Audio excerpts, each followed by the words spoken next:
Hello and welcome. This session today is all about online presence, and today about YouTube. How to and why should you make a YouTube channel?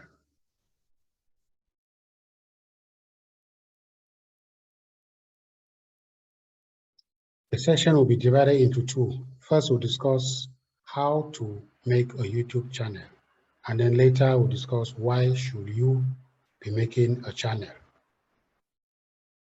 As you know, YouTube belongs to Google, and Google uses cookies to be able to tailor the right content to you.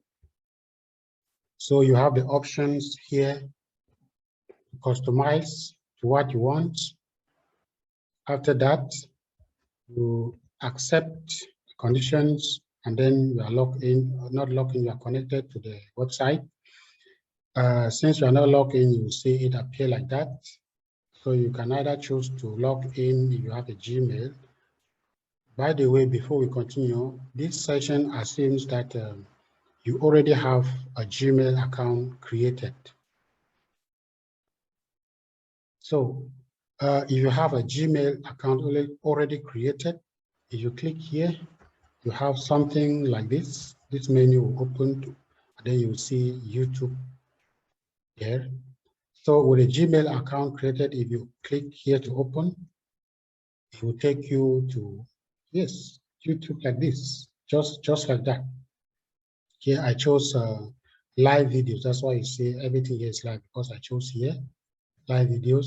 So this is the initials of your name if you logged in, and then after that you have the option of uploading something here. So if you click there, if you have, by the way, if you have your avatar, right, your profile image uploaded, instead of showing something random like this, the initials of your name, it will show something like that, which is the profile picture of yourself. In this case, is kubwa. And then now, if you click here, you have two options: upload a video or go live. If you take the upload video, just take you to a session like this, asking you to add a video. So if you click there and follow the steps, that's all. A video will be added, and then a screen like this one will appear. This is a video I just added. Then we'll ask you, you'll go through 1, 2, 3, 4 steps to complete. So the first one about the detail, you have to add the title, and then the description of your video, and then the thumbnail. The thumbnail is a video, is a picture that appears when a video is present online. The description tells about what you are all about doing, or maybe describing the video or describing why you're uploading the video for people who watch who may watch your video and may want to have some clue as to why the video is the way it is. Maybe it's an optional something. At least the title, you have to put it as you see there required. They're required. But for the description, it's up to you. You can decide to leave it empty. Then if you are done with that, you scroll downward. You have the option to choose your audience. For example, here it's talking about kids. Choose whether your video is for kids or not for kids. If you take it for kids, it means that your videos that are set as made for kids by you are more likely to be recommended alongside other kids' videos. It's up to you to choose which ones you want. And then you scroll down. Also have another option of age restriction. You can also do the same thing about age. Maybe it will take like above or below 18 years of age. Age restricted videos are not shown in certain areas of YouTube. These videos may have limited or no ads monetization. So it's up to you to choose which one. Usually at the beginning, you're probably not yet qualified for advertising because YouTube has some threshold, some criteria for you to be able to attain before you can make adverts. Then, if you have some paid promotions in your video, YouTube requires you to mention that if there are third parties things, if you accepted anything of value from third party to make a video, you must let us know. We'll show viewers a message that tells that the video contains paid promotions. Okay, then you can add tags. So tags here, let me say tags can be useful if content in your video is commonly misspelled. Otherwise, tags play a minimal role in helping viewers to find your videos. If you are making, let's say, food, some Somalian food, you can maybe add some text like Somalia, food, cooking, maybe type of, maybe Baris, Isku, Karis, for example. And then you can indicate the location of recording. You can leave them by default. If you don't see anything there written required, it means that you can leave it as it is without doing anything. But if it is required, then you have to adjust it the way it is required to be. So for the licensing, there is standard YouTube license and there is Creative Commons license. Standard YouTube license means that your content cannot be used by some other persons without contacting you. Meanwhile, Creative Commons means people can use your content under certain conditions without contacting you. YouTube have many other licenses, but here we have these two. Then we have the option for you to categorize your video. Is it under blogs, or is it under restaurants, under traveling, is it under agriculture, is it under this drop-down menu? That helps the YouTube system to be able, the algorithm to be able to tailor your content accordingly.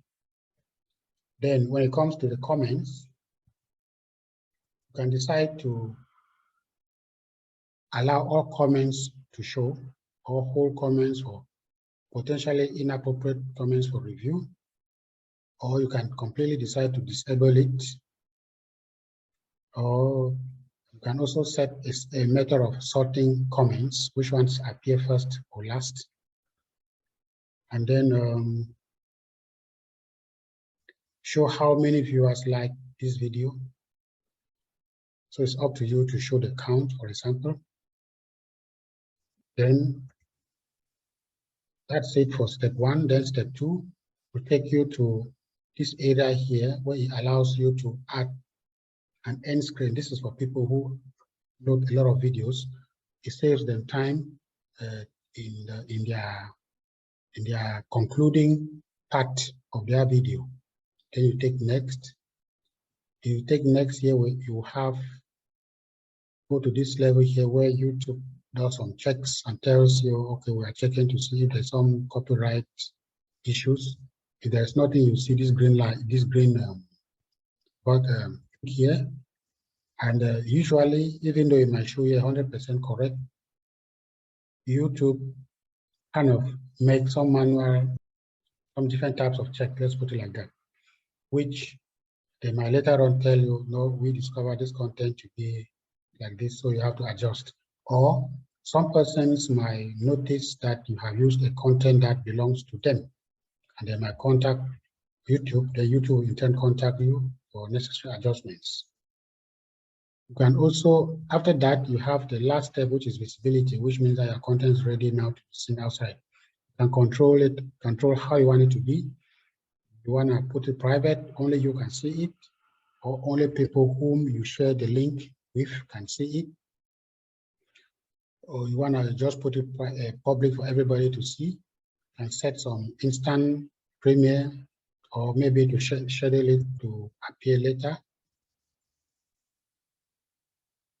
And then that's it. You have this thing ready now to go. You can copy here and share with your network. We are done with creating and uploading videos. Optional settings. So these settings now, you don't really need them. They're just optional. If you look at the channel content, this is the video that I just published. Shows the count, the likes. Here there is 0. Just uploaded it. If you take settings, you can go to further settings. Here you can see if you are monetizing, you can adjust it there, copyright things, subtitle, you want to add subtitles.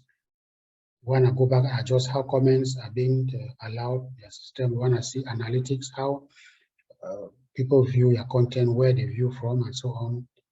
Look at your playlist, dashboard, and so on. Other settings, you can create another channel. Even though you have this channel, you can also create another channel. So you can have, YouTube allows you to have many channels. You can adjust notifications, playback and performance, privacy, connected apps, billing and payment, advanced settings. Again, like we mentioned, these are advanced settings, optional settings that you don't really need it as a beginner to start making some contents out there. You don't really need all of this. The defaults that are there are enough for you to kick and go. Here allows you to adjust the kind of currency you want to be interacting with when it comes to payment. You can adjust your channel. You can upload some defaults, make some adjust permissions. Yeah, look at the community, create agreements, and so on. Then here we have the option of, remember sometime behind there we had the option of you to choose whether you are uploading for kids or not for kids. This section here allows you to set it such that you don't get that repeated request as to choose whether it's for kids or not for kids. So if you set here, then subsequently with subsequent videos, you won't be asked to choose yes or no, and so on. Advertisement, adjust how the way you want it to be. Again, this video is somebody beginning, so this one is not, these things are not so important for a beginner. You want to show the subscriber counts on your channel. Here we have a situation where you uploaded a video and you notice the title wasn't great. You want to edit it. Go to your channel content, and then you click on a video in question. This page will open. Then you click on detail. You see this now like this, and then you can adjust title. Again, it is required. This one it cannot be empty. This one can be empty. This one you can choose to change this thumbnail to some other thing, or you can still leave it to be there like that. You can change the video from being public to private, and so on.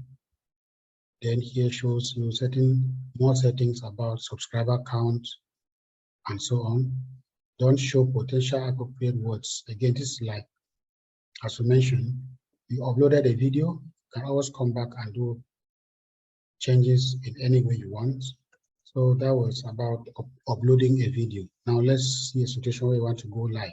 As we mentioned before, if you click there, this option will open upload video and go live. If you take go live, this will appear. Live streaming isn't available right now because you just created an account.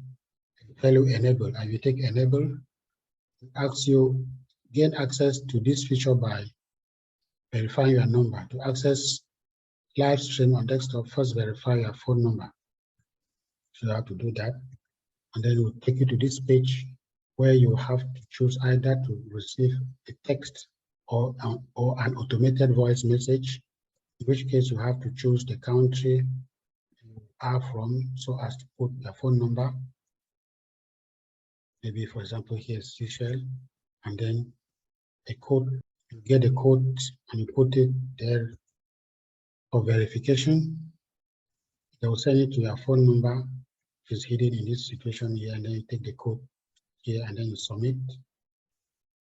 If everything goes well, you'll see this green stuff. Phone number verified. Congratulations, your phone number is now verified.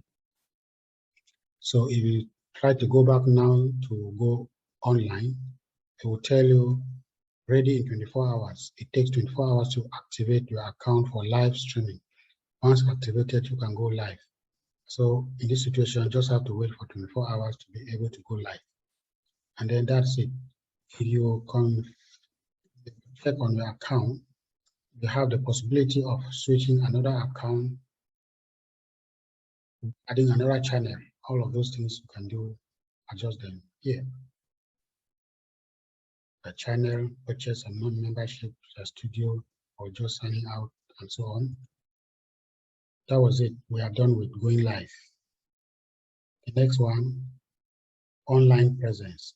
So why should we be bothered about going online? Well, the answer seems simple or straightforward. Why should we make a YouTube channel? More and more businesses are going online. Yes, many people are going online. Their mobiles, their laptops, other devices, notepads, and so on. So there are millions and there are billions of people online. So you want to be part of, so that whatever you are selling can be seen, or whatever you are buying, you can find it to buy, and so on. So as you mentioned, you can sell and buy because more and more businesses are going online. You can earn money, you can create content, and people can pay you. People can pay your content. For example, we all know about this as of now, as of this time of this recording, I think there is Patreon, where people will pay you something, contribute something for the content that you create. And remember that they will pay you if they are doing that because you're producing content. The moment you stop producing content, there is a likelihood that they too will stop paying. So if once you start to have Patreon, keep producing the contents. You can also do your advertisements of your services or what you do, promote your own business. You can learn and teach there online. So you can learn new skill, or you can learn a new business method. You can learn how to do some technical thing that you've never seen before. You can also teach what you know to other people, collaborate with other people there.